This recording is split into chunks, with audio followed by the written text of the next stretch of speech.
thank you for joining me for another episode of Better Than I Found It, the podcast all things college golf. You're listening to Mike McGraw, the men's golf coach at Baylor University. Today's guest on Better Than I Found It is Jean-Paul Hebert, the head men's coach at UNLV. JP, as he is known by his friends, is as cool as the other side of the pillow and a really terrific guy. We talk about his recent hiring at UNLV, his 12 years as a golf coach at UT, and also his playing days at Texas. The 2020 National Assistant Coach of the Year talks with excitement about now being a head coach for the first time and how that will be a very, very different experience for him. Jean-Paul's father, Jay Hebert, was the 1960 PGA champion. But in Jean-Paul's eyes, his dad was a hero for another very important reason. Now, you'll have to tune in to know what that was. I know you'll enjoy listening to more about this very excellent coach.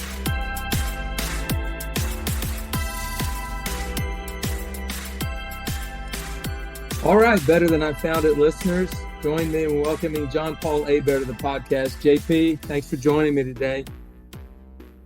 Hey, always good to join you, whether it's on a golf course, on a podcast, in a tournament, whatever. When we first met years ago, I probably never thought you and I would end up on a podcast together, and here we are. But probably not. Yeah, but I kind of had to make my own podcast to make it happen. So there you go. But,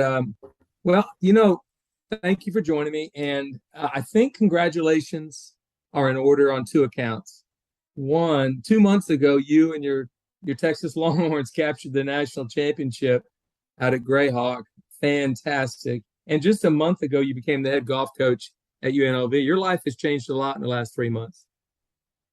Well, Mike, to talk about winning a national championship in college golf as a team, first of all, what all goes into that. I mean, there's a national championship, but there is years and years that build that, of work and that lead up to that moment. So it's the relationships, it's the practice, it's, the good times, the bad times, everything that goes into a team championship.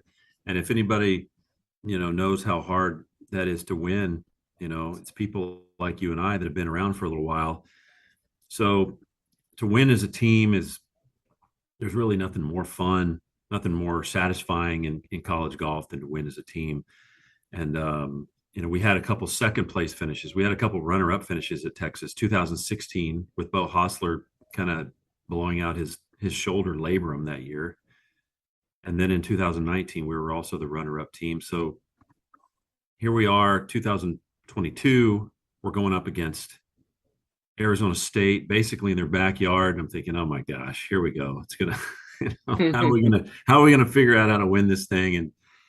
And Cole Hammer, Pearson Cootie, Parker Cootie, Travis Fick, Mason Nome just played great golf. And they never looked back. They just kept looking forward and they played great. So thrilled about being a part of that championship.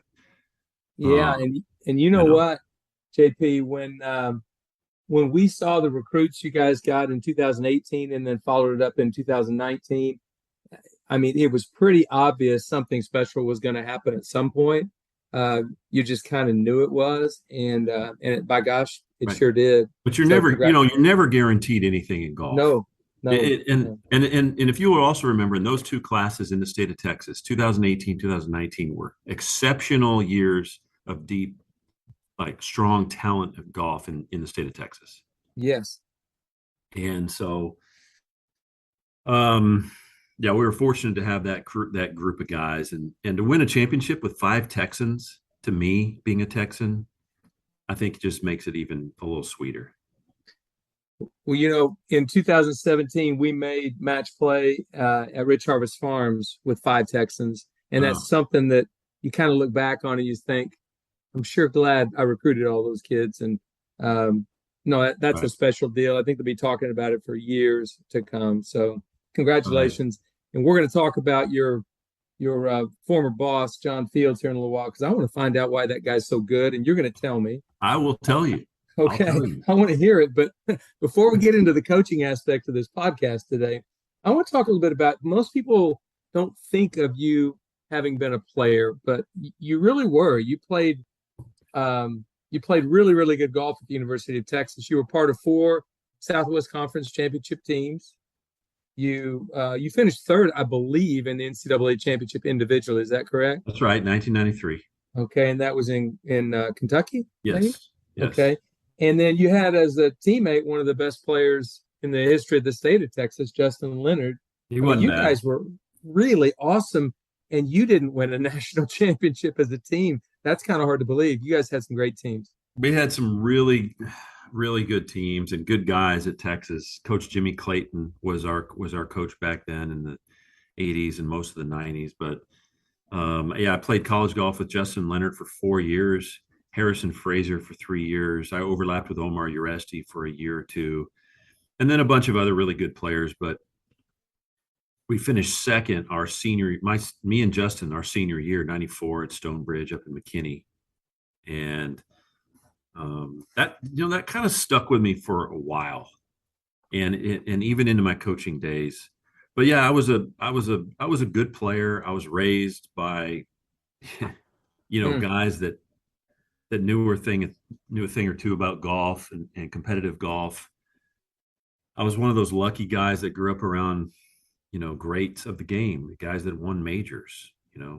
I definitely want to talk about that. So it's pretty obvious to say you came by golf honestly. I mean, your uncle Lionel won the PGA championship in 1957. Your dad, your father, Jay Hebert, won the PGA championship also in 1960. In 1960, and in the modern day, that's the only brother combination that's won a major championship like that in the modern day. So I think that's pretty amazing. And I know your dad was a golf hero to you, but he was a hero of another kind too. So we're going to talk about the influences you had through your dad and your uncle, getting to see and know tour players and be around them. But I want to talk about your dad. He was a Marine and he was a war hero. Can you tell me about that? Yeah, he grew up in the Depression era in southern Louisiana, and he was of that, whatever is talked about, greatest generation, and that grew up in the Depression, fought in the war. He enlisted in the Marines and in 1942, I believe.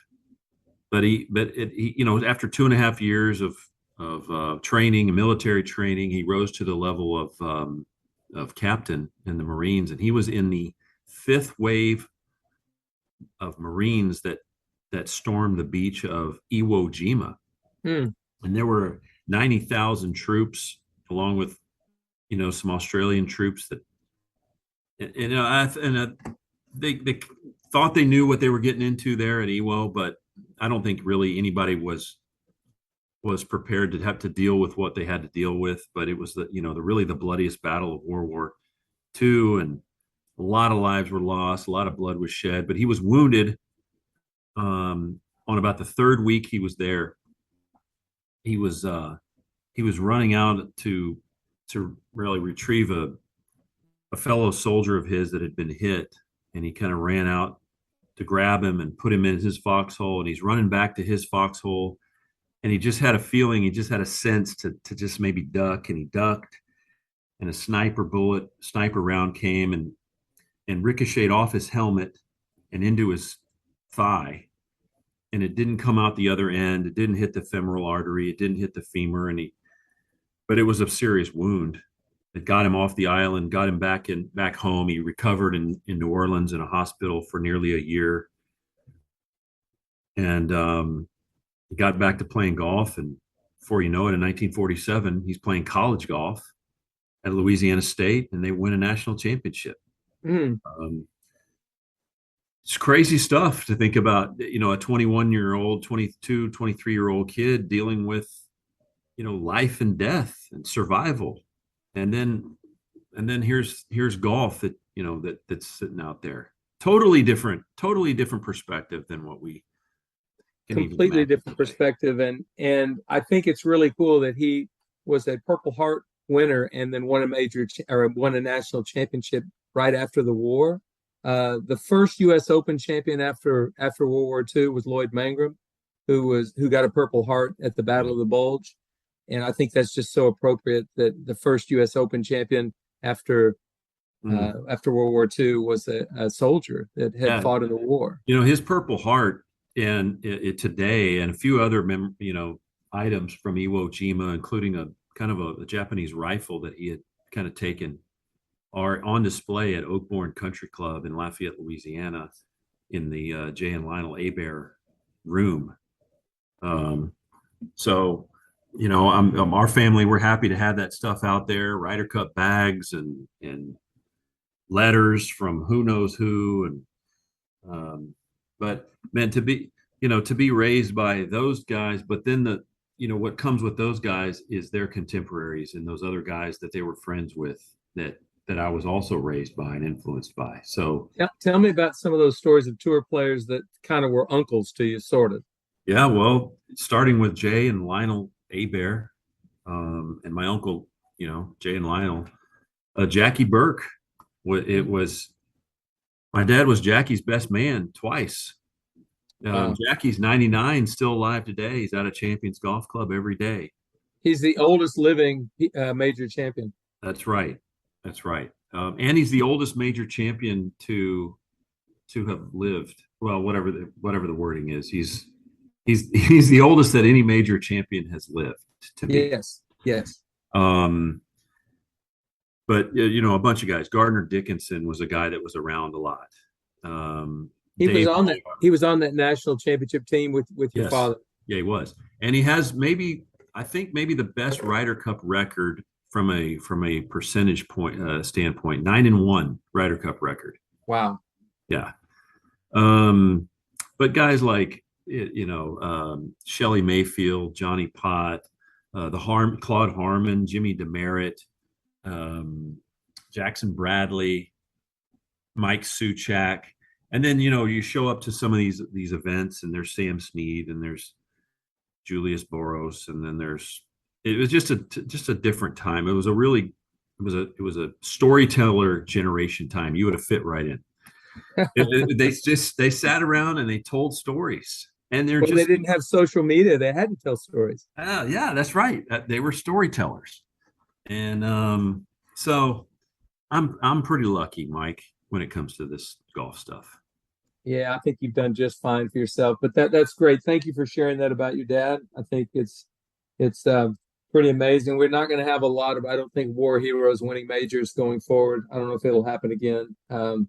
So really good story. But we talked a moment ago about your playing career at Texas, and that was a great experience for you. And you went out, and I know you played some pro golf, but you also had a stint with the Golf Channel that I didn't know about until I was preparing for this podcast. I had no idea. I've only known you basically at UT Golf Club, giving golf lessons, and then being an assistant coach and all of that. So tell me about the Golf Channel. When I played professional golf, like you said, for the better part of about 8-9 years, and I reached a point where I just had enough, and I ended up, interviewing with a guy at the Golf Channel, and what I wanted to do is I wanted to work on air. I wanted to try to see if there was an on-air position that might be available at Golf Channel, whether it be, announcing or interviewing or hosting a show or something. That was kind of what I wanted to do at the time. And I was introduced to a guy named Keith Hirschland, who used to produce all of the live golf tournament shows for the Golf Channel. And at the time, Golf Channel wasn't producing PGA Tour events. They were producing LPGA, Champions Tour, the Nationwide Tour at the time, and some PGA Tour events. And he said, "You know what? We don't really have any on-camera positions available, but I've got a job that's a pretty cool job, and it's a job of a spotting producer. It's an associate producer's role of being a live golf spotter." So basically, I was a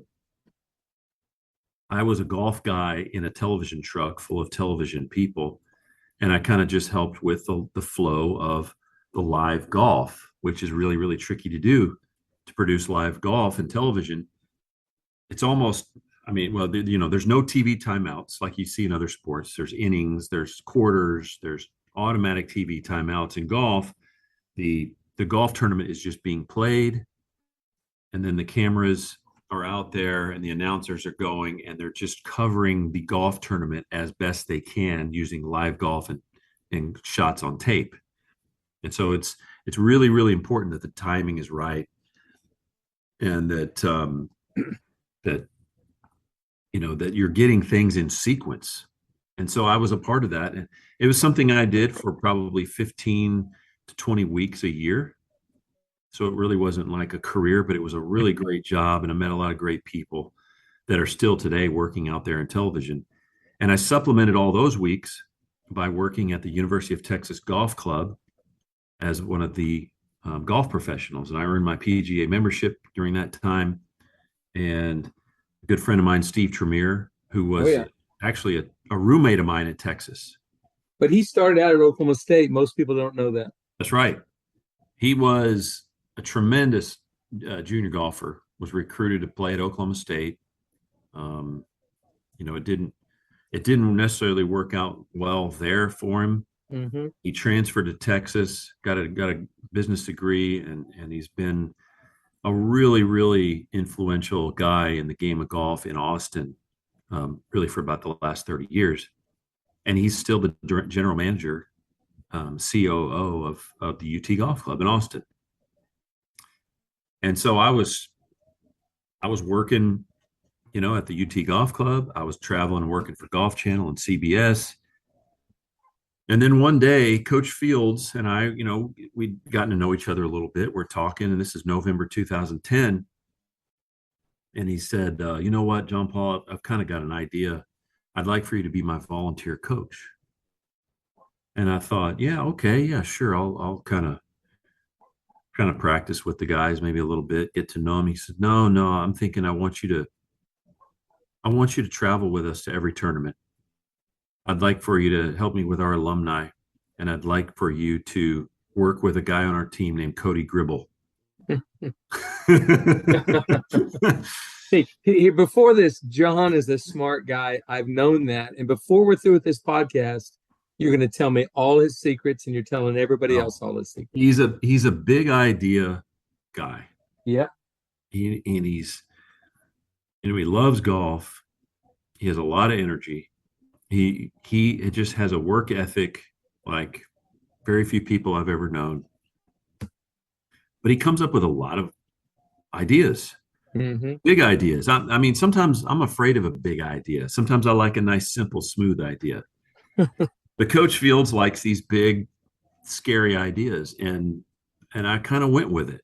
And that next year we ended up winning a national championship, and that's kind of how my college golf coaching started. It was started right there in that little conversation that we had.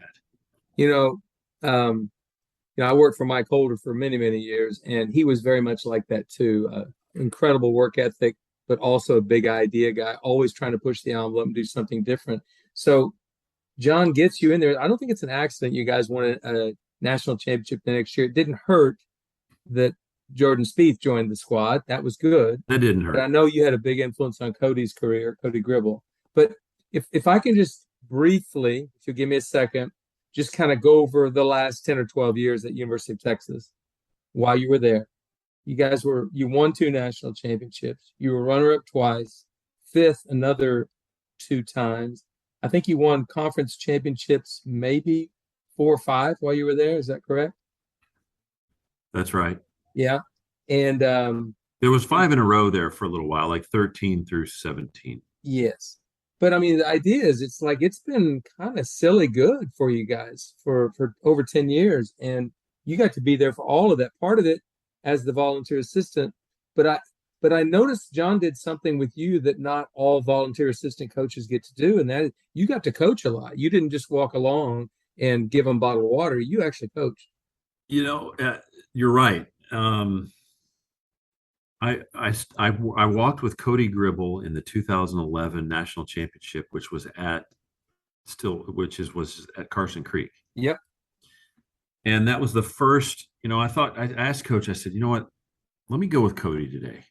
I mean, whatever. It was the round we weren't going to make match play. And so it was that third round where we were so far back. I was like, how about, let me just go with Cody. And he kind of agreed. And so I went with Cody, and we kind of had a good time out there. And then the next year, I was routinely walking, with Cody or Jordan Spieth or somebody, maybe Kramer Hickok or whoever it was.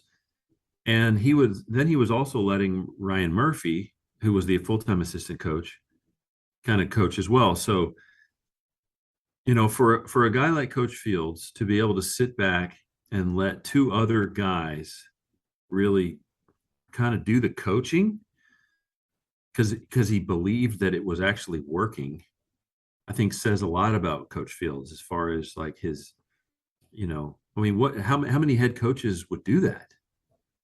At a place like Texas, it can't be easy for a coach to say, you know what, this is what's best for our team. So I'm actually going to let it play itself out a little bit. And he did. So he kind of took his ego completely out of the situation. And then, like you said, we won a championship in 2012 at Riviera. And I mean, I think I was on the ground every single round as a volunteer coach. I mean, that's a great experience, but it probably also fueled the fires. It probably stoked the fires, if you will, and the little flickering flame that you wanted to be a coach became a raging inferno, correct? It really did. Although you are the most calm, raging inferno I've ever seen in my life.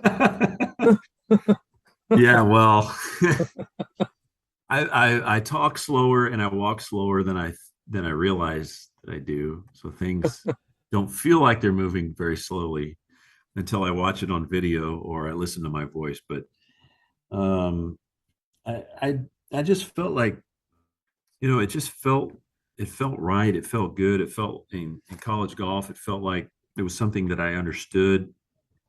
Felt like it was a place where I could kind of be myself. And my natural gifts and abilities could just come out. And so I think overall it's been a really good fit. But as a coach, when you're dealing with an athletics department and young people, and it's just so healthy in so many ways. It feels good. It's energizing. I don't know if I'm going to be able to coach as long as you have or as Coach Fields has, because it really does take a lot out of you. But it's fun. It's rewarding. It's challenging. I love a challenge. It's so challenging. What we do is so hard. Mm-hmm. I remember Coach Fields one time, he was giving me an evaluation, like a yearly evaluation that, you're supposed to do. And I said, come on. All right, come on, let's do it. Let's grill me. I want you to really dig in this time. He says, before I give you this evaluation, I'm going to ask you a question. He goes, do you think that what we do is easy? I said, I think what we do is nearly impossible. We just find a way to piece it together.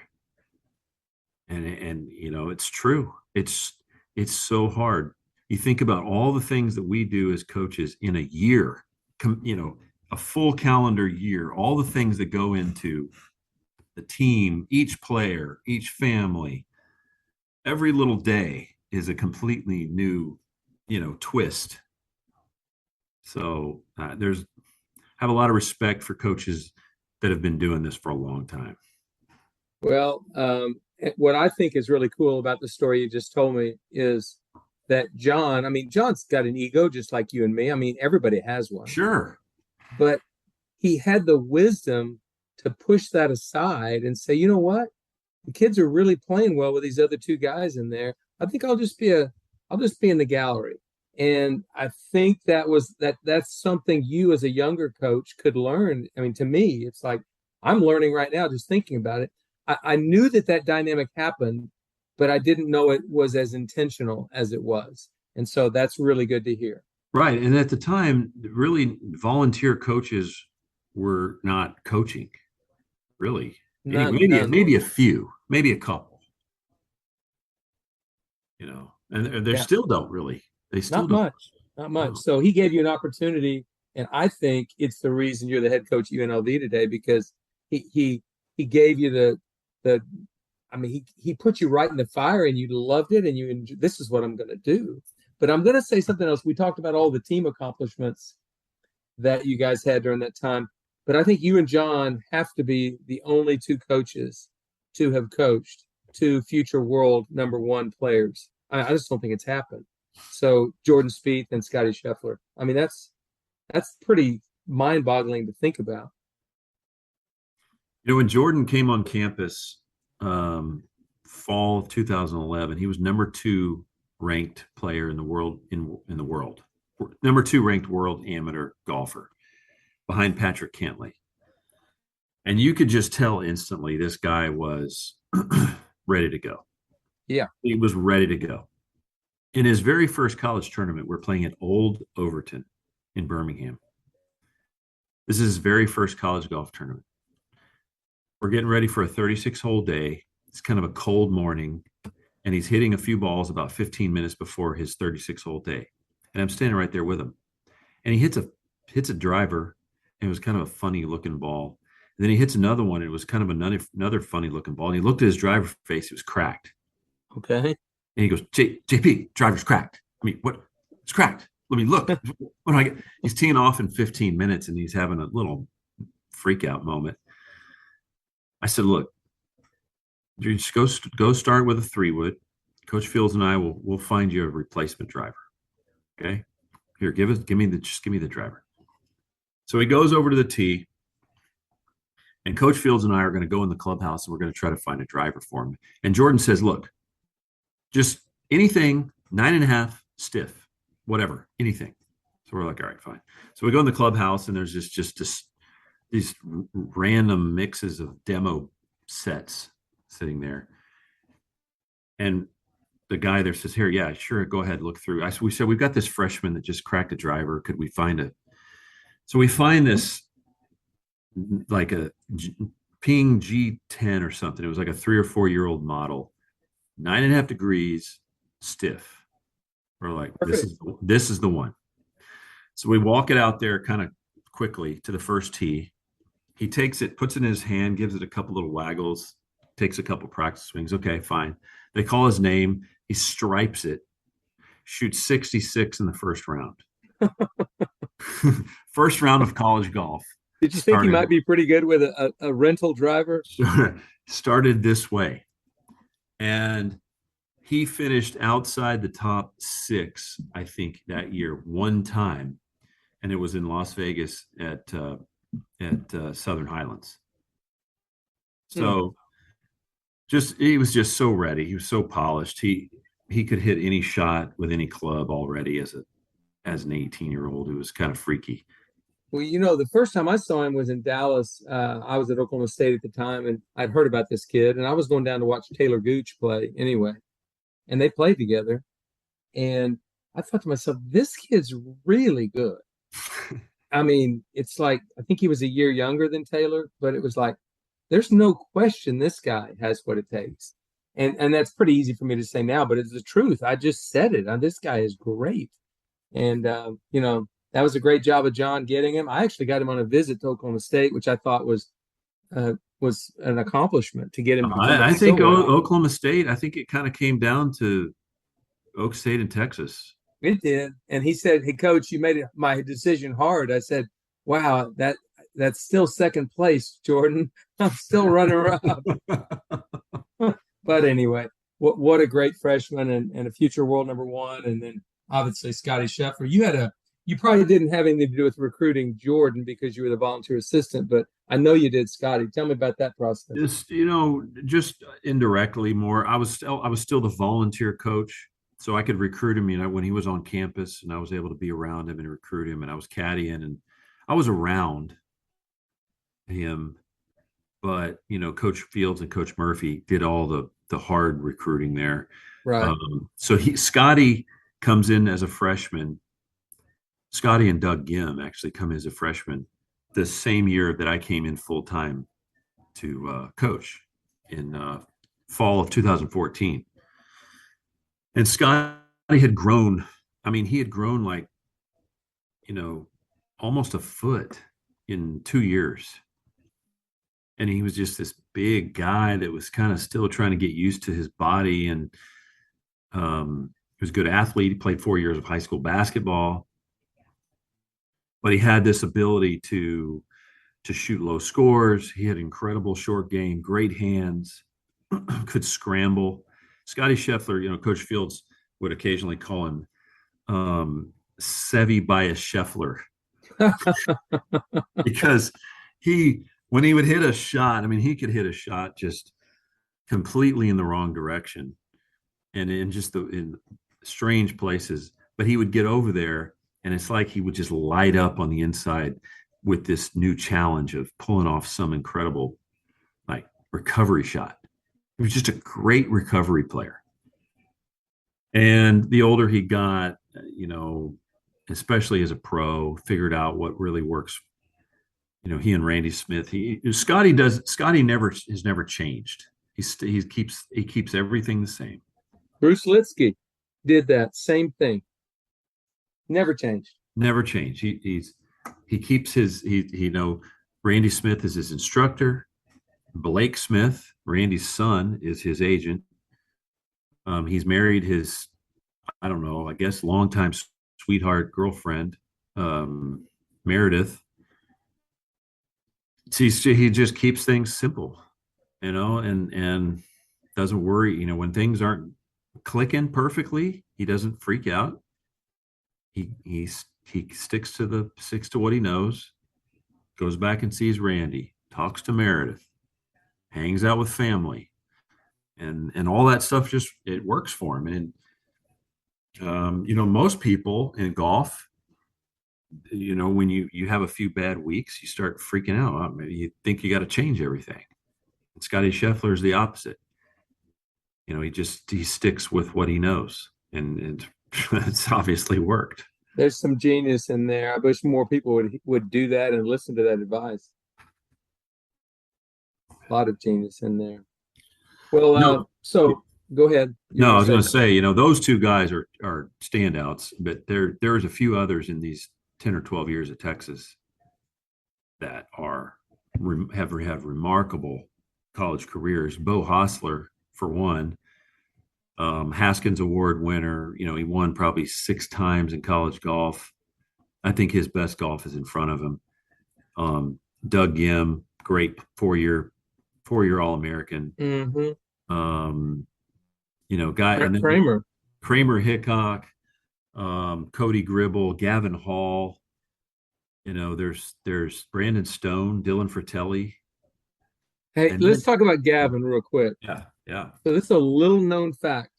When I was at Alabama for my assistant coaching year at Alabama, the regional was at Auburn, and Texas was at Auburn. Do you remember what Gavin did on that par 5 in the second round? Do you remember what he did? Were you there? I was not there that year. Okay, I was there. And so Gavin's having a tough day. And, when you're having a tough day, that's when you want a player to hang in there, right?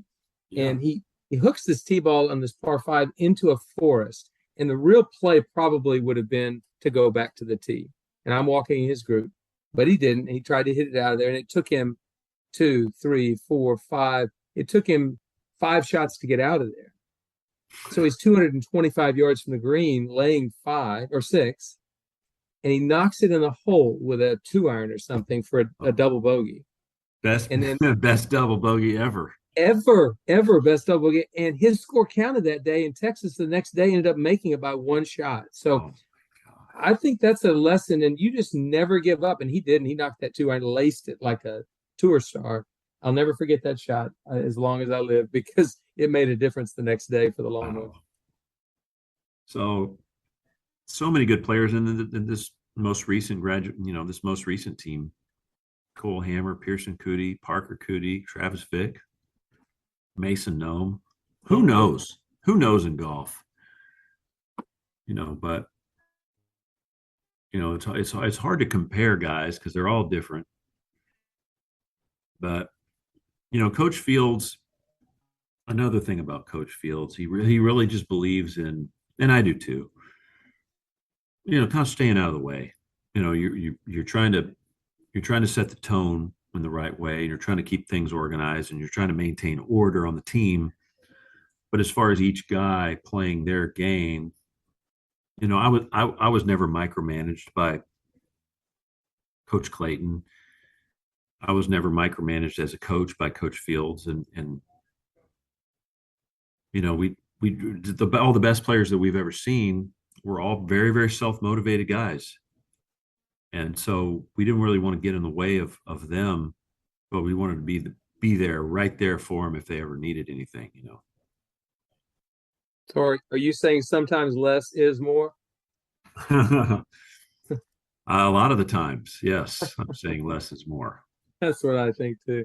Okay, well, you guys win the national championship, and within a month or so, you're the golf coach at UNLV. So take me through that little time, and then I want to ask some questions because you're sitting in a different chair right now, John Paul. It is not the same chair you've sat in the last 12 years, and it's a different chair. But we'll talk about that chair in a minute. So tell me how the process went to get hired out there. All throughout the years of coaching, I'd always talk to Coach Fields, and I've always thought, I've done a lot of preparing and a lot of praying and a lot of working, and just wanting to be a head coach, but wanting to be at the right place, and the right fit at the right time, and through all the years of preparing and praying, and I was just hoping, just wanting that the right door to be opened, and then to be able to have the courage to walk through that door. So I assumed, being a Texas guy, that I might be somewhere kind of in the state of Texas or near, maybe at the University of Texas, who knows. But we win a championship, and I get a call from UNLV, which is a place that I had always kind of had in mind as a possibility. It's really, Las Vegas is really the only place that I would have ever wanted to go west to go coach. Mm-hmm. I think Las Vegas is a great golf town. It's its own kind of place.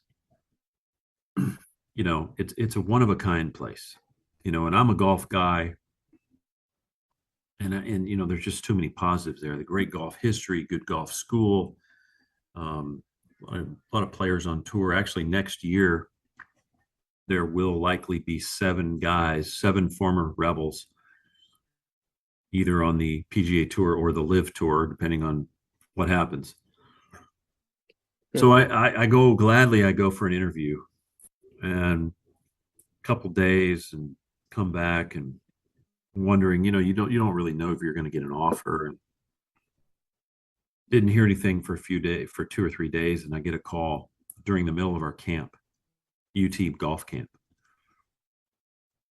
and the offer was given to me. I had a chance to go be the head coach at UNLV, and I'm thinking, my gosh, I've been working for this for how many years, and now this is actually here. I have this chance to go be the next golf coach at UNLV, only the 3rd coach that they've ever had. Right. And Dwayne Knight's been there 35 years. And I've really thought about it hard for a day or two. And it was an easy decision. It's what you do. You go take a great opportunity like this. So I left basically everything that I know, everything I'm comfortable with in the state of Texas. I left my comfort zone, and I'm not a guy that easily leaves his comfort zone.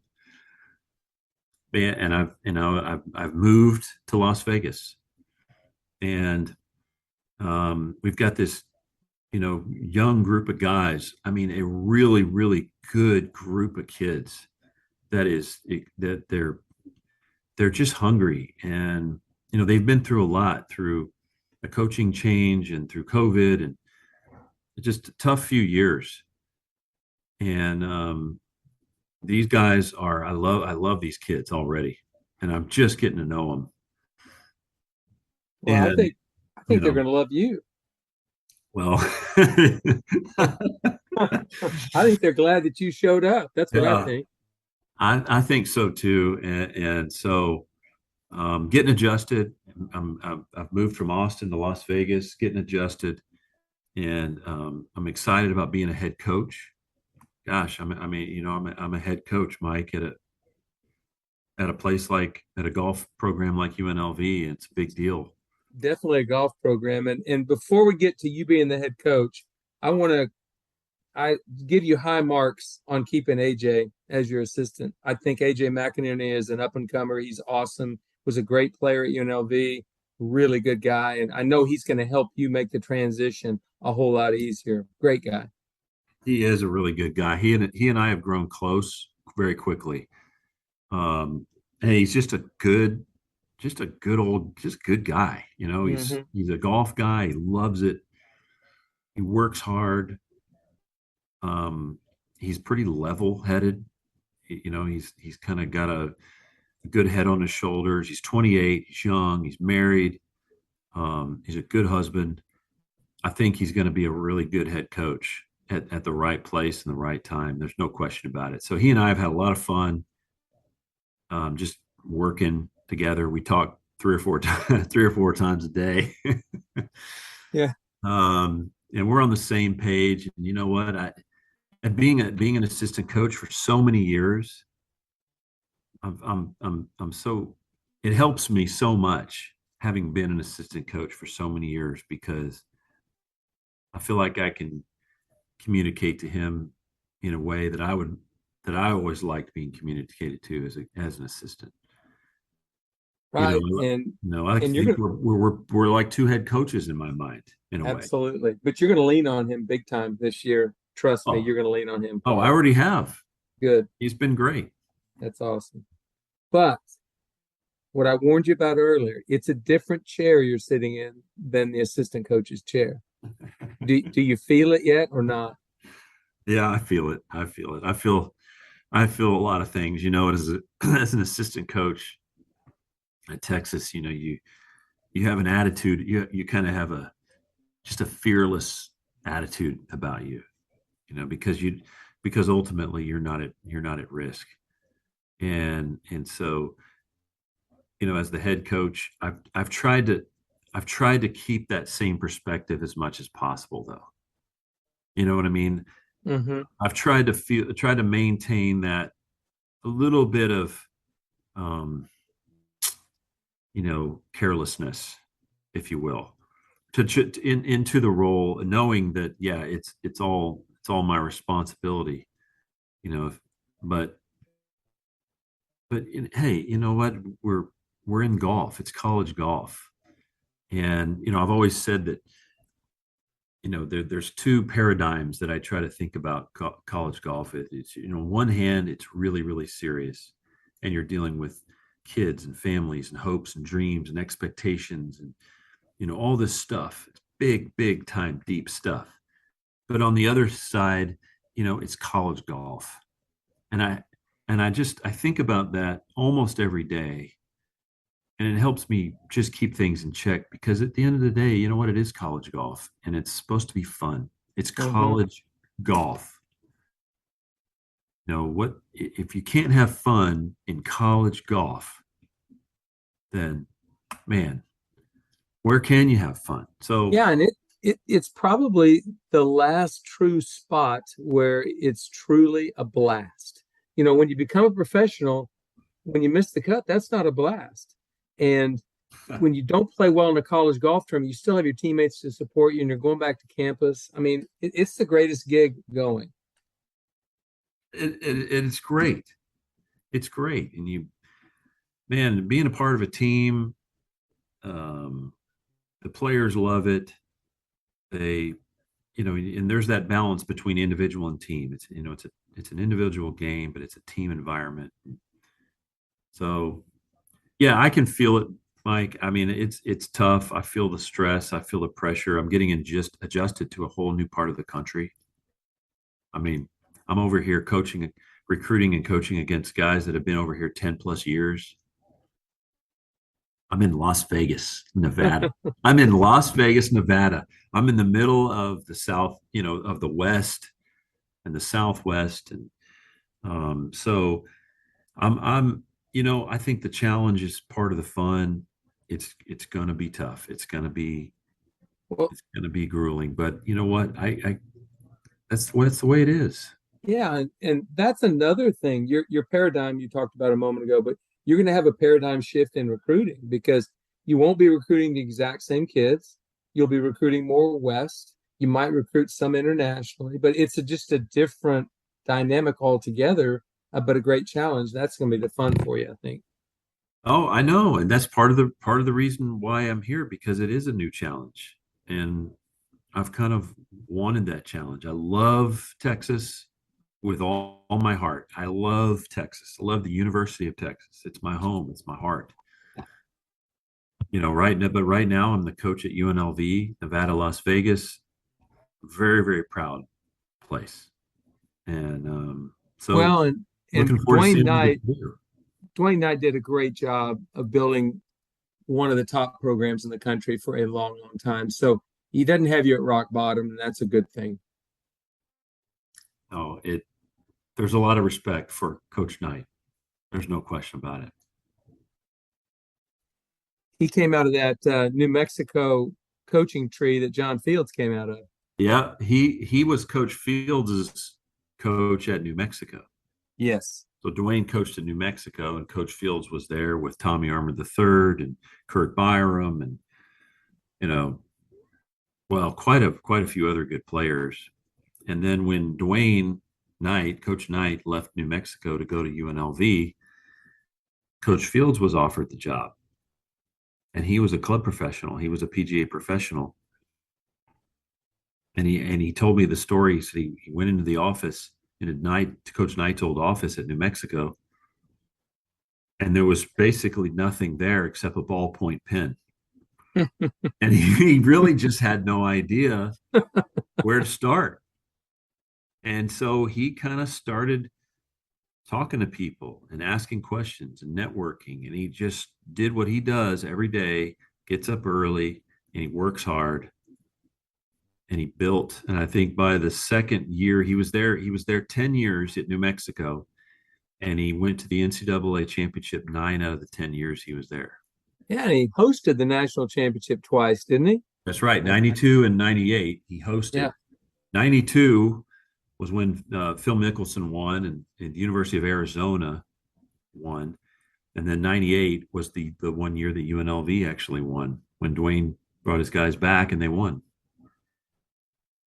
This college golf world is just about the smallest world in the world. It's just crazy, isn't it? Crazy stuff. College golf.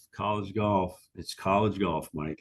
It is. Well, listen, I just want to say thanks for joining me for about 45 minutes or so today. I know you're busy recruiting. I'm doing the same, but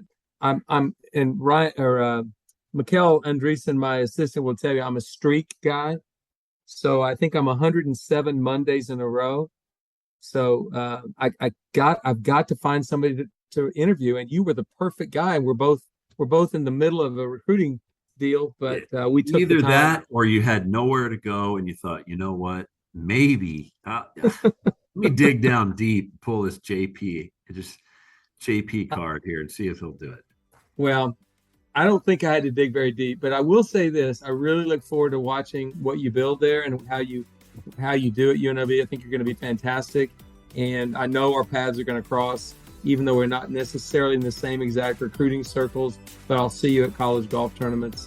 Really look forward to that, and congratulations again, John. Thank you, Mike. I've got a whole new appreciation for college golf, being a head coach. So, looking forward to whatever happens. It's going to be great. I know it is. Well, thanks again, JT. We'll see you. Thank you.